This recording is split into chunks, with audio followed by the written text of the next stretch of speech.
Yo, yo, yo, what's up, everybody? Thank you for tuning in to yet again another fantastic indie creator interview. It's your Cape Crusader Cody, and we are keeping it geekly with our new guest, Paul Allor. We're here to break down the Pink Midnight Presents, The Butterfly House, and everything in between. Welcome to the stream, Paul. How are you doing today? I'm doing all right. Thanks for having me.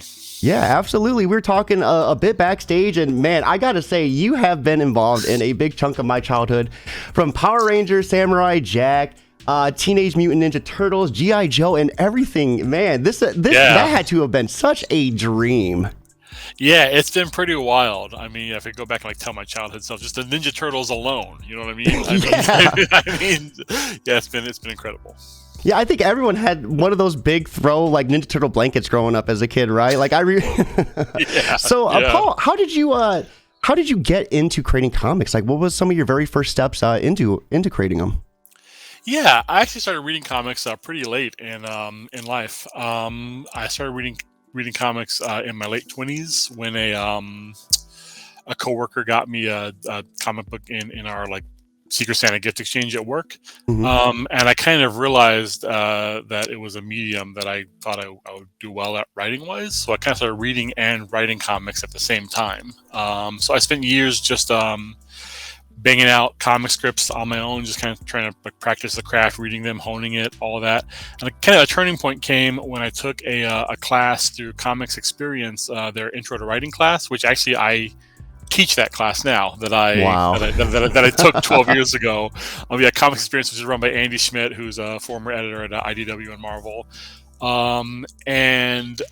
That really helped me both hone my skills more and also gave me a better understanding of how to get into the industry, ways to sort of make that actually happen. So a couple years after that class, I put out my first self-published book, which was a collection of 5-page shorts, all drawn by different artists. I sent that out to a bunch of editors, started slowly getting some offers to pitch on things, and basically just spent the last decade kind of slowly working my way up and working my way in. And like you said, I had a lot of amazing opportunities along the way, a lot of great work for hire stuff, a lot of awesome creator-owned books that I've had the pleasure of doing with some wonderful collaborators. Yeah, it's been great.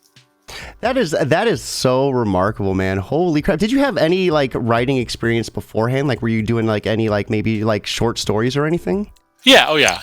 I've been a writer pretty much all my life. And at the time, I was working as a journalist at a small town newspaper, and just kind of writing a lot of prose work on the side. So writing was definitely already a thing for me. This is other than comics was this seems like something that I could really sink my teeth into and do well on. I really like the some of the advantages of this medium. Mm-hmm. And hey, man, it had to have been such an awesome feeling to take that class and then years later be the teacher of that class. To give that knowledge back has to be such an awesome feeling. It's been pretty cool. Yeah, that was a long journey as well. That I took the class, and then years later, I became Andy Schmidt was still teaching. I became his teaching assistant, where I would wow. I would basically look at the homework every week and do different things. And also, I started teaching some of our advanced classes as well. And then just last year, Andy basically was like, "Hey, I'm thinking about since I have so much on my plate, I'm thinking about stepping away from teaching the intro class. Would you be interested in taking it over if I did that?" And I was like, yeah, of course. So yeah, I've taught it one time so far, and then our next session starts in a week or two. But yeah, it's been very cool. That is so cool. We have Insmod32 over on Twitch stopping in to say hello. Welcome to the stream, Insmod. How are you doing? For everyone that is watching, we are getting ready to talk about Pink Midnight Presents The Butterfly House, a ZOOP campaign that is getting ready to launch soon. With that being said, you guys can sign up to be notified right now. Right here is the link. Be sure to share that on Facebook, Twitter, anywhere you can. Word of mouth is 100% free. Speaking of this, Paul, this is an awesome concept and a rather personal story for you as well, if I'm not mistaken. Yeah, absolutely. Pink Midnight Presents, the name is Pink Midnight Presents, The Butterfly House, which is a bit of a mouthful. But the idea is that Pink Midnight Presents is the name of the series. And similar to the Twilight Zone or Black Mirror, there will be different issues that will each have their own standalone story. They'll all be weird, eerie, slipstream stories, often with a bit of a horror tinge to them. And done with artist Juan Romera, and it's this gorgeous black and white art, which is just incredible. And yeah, this first one, The Butterfly House, is basically, it's a story about a guy who goes into the titular butterfly house and strange things happen. And it's told entirely without words. Like, it is a very personal story to me. It's a bit of an allegory for discovering one's gender identity. I came out as non-binary a couple of years ago, and that definitely had a huge influence on this book. The origin of this book came about right around the same time. I think it was like within a month or so of me coming out was when I first came up with this idea, and it's been a couple of years, but now it's a comic, and it's ready. It's completely drawn, ready to go. You worked on some big titles, but I have to ask, like, this one, was this hard for you to do since it was so personal? No, it's actually one of the easiest comics I've ever written. Which it was very odd that I was on a plane for the first time since before the pandemic, and this would have been like close to 2 years ago now. Yeah, because the summer, I guess. Yeah. Anyway, so at some point in 2021, like late summer, early fall, and I was on this plane, and I was kind of in like this sort of like half awake, half asleep place that you get to on flights, and this story just kind of slipped into my brain all at once, and it kind of like unfolded in my brain beat for beat for beat. And obviously, like, when I sat down to write the script, I had to like work things out beyond that and figure out like exactly how it was going to play out. But the general overall shape of it really did just come to me as if it was unspooling in my brain, and that's never happened to me before or since. So it was weird, and I think that eeriness kind of carries over into the story. I had a chance to see, I think you shared one of the interiors on Twitter like a year or two ago. And it's just gorgeous. It's the character walking into the butterfly house, and it's just black and white, and there's butterflies. It was beautiful. Who'd you say the artist was again? Juan Romera. He's gorgeous. He's from Argentina. He's amazing. I've worked with him many times before. He's fantastic. Yeah. So do the butterflies have any special symbolism within the story, or is that kind of spoiler territory? Yes, to both of those questions. Because even on the cover, you have the white butterflies, and then there's just I think 3 pink ones, and it just seems like everything has like a special symbolism or meaning behind it. Mm-hmm. Yeah, it's definitely a very even though it has no words, it's a very layered and rich story that I think rewards going through it and really like paying attention to the art and seeing some of the subtle things that Juan does in it that really support the storytelling. Yeah, absolutely. And it goes in weird directions. It goes in fairly horrific directions, and I hope people will enjoy it. So was there any like troubles or tribulations like doing the story without having any like lettering at all? No, it was an interesting challenge, but I think that because the story it's not a terribly complex story. I think it's an emotionally complex story, but like narratively, it unfolds in a fairly straightforward way. Even though at the end of it, like you probably will have no idea. Like this is not a book where you'll be able to go like, here's exactly what happened and here's exactly what all that meant. It more operates on dream logic, and like I said, in like a eerie slipstream sort of a way. Kind of open for like interpretation almost. Yeah, absolutely. And so I mean honestly, like I tell people ask me like why I decided to make it wordless, and honestly, I can't remember making that decision. I feel like that was something that was sort of baked into the concept from the very beginning. So I think because I had decided from the beginning to make it wordless, that made it a little easier. That there wasn't any point where I was like, oh, how am I going to do this without dialogue? Because the story was geared toward that from the start. I really like it too, because leaving it for up for interpretation, each reader walks away with a different experience, almost like a different takeaway from it, and that is so awesome. So everyone watching, right here is the link for the campaign. Be sure to sign up. It is New Comic Book Day. You have nothing to lose.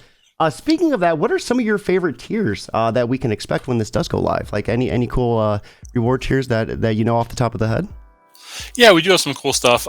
We have a gorgeous variant cover by Jody Edwards. It's a watercolor painting that she did. Jody actually did these paintings right behind me here. So, and they're absolutely amazing. We have an enamel pin, which is very cool. That kind of sums up the whole spirit of the book. It's a bit gory, a bit horrific, but in a really fun way. That ties into some of the symbolism of the book. Other things, we're offering some digital commissions from Juan, and he does a really amazing job with them. We're offering some script critiques from me, so yeah, there's a lot of different things to check out in it. That is so awesome. I keep loving hearing how like horrific and gruesome it's going to be, because like butterflies are meant to be beautiful, and like yeah. Yeah. No, that's so awesome. So what was it like working with Juan, like the creative experience for you? I know there wasn't much. There wasn't any lettering, so did you kind of let him kind of take the wheel with some of the script, or did you have a idea that you wanted him to stick to? No, I absolutely let him take the wheel much more than usual on this one. Yeah, I've been working with Juan, like I said, for like over 10 years now. He literally drew the first 5-page comic that I ever had completed, and then we did a mini series together called Strange Nation for a Monkey Brain and IDW about 8 years back. It's been a while. Wow. But yeah, no, a big part of this whole Pink Midnight Presents project was based on me loving Juan's black and white art, loving what he can do with like eerie and horrific things, and wanting to like lean into that. And he's also extraordinarily good at layouts and at the visual storytelling, at the sequential storytelling.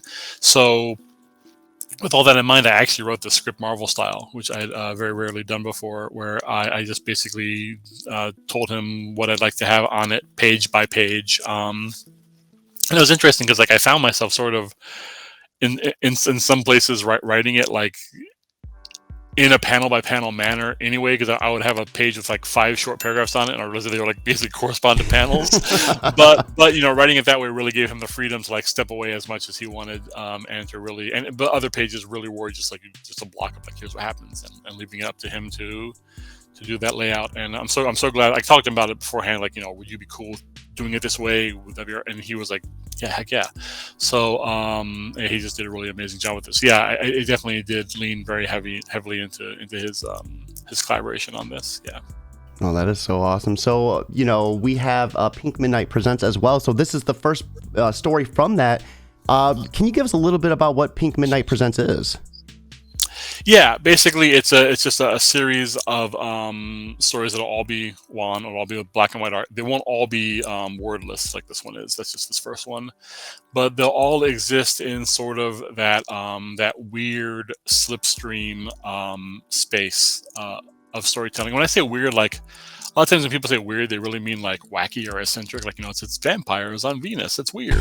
I mean weird in terms of like unsettling, like weird in terms of like you finish it and you don't really understand what you just read, but it still makes sense, like instinctually. It's kind of like when a lot of David Lynch movies and like the Twin Peaks, especially the 3rd season of Twin Peaks in particular, where like you don't know what the hell happened, but it feels like it made sense, and it feels like it was a complete story. And that's kind of what we're aiming for in these stories as well. And really, it's just an excuse for Juan and I to just do some weird, eerie, fun stuff, and put it out there for people to enjoy.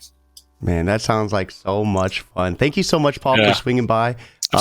Breaking this down. This sounds like it's going to be such an awesome read, and I can't wait to see what else comes out from you from Pink Midnight Presents as well. Thank you. What's next for you in the future after this? You know, after the campaign's over, like any other projects for you coming up soon? I'm in that weird place where I have a lot of stuff that is coming up, but none of it's really been announced yet. So okay, yeah. I have a Turtles one shot that's coming out in a month or two as part of part of the Armageddon game series, and also I have another Turtles project coming up that I'm so excited about, and I cannot wait until it is announced because people are going to flip over it. So that, and then I have some other.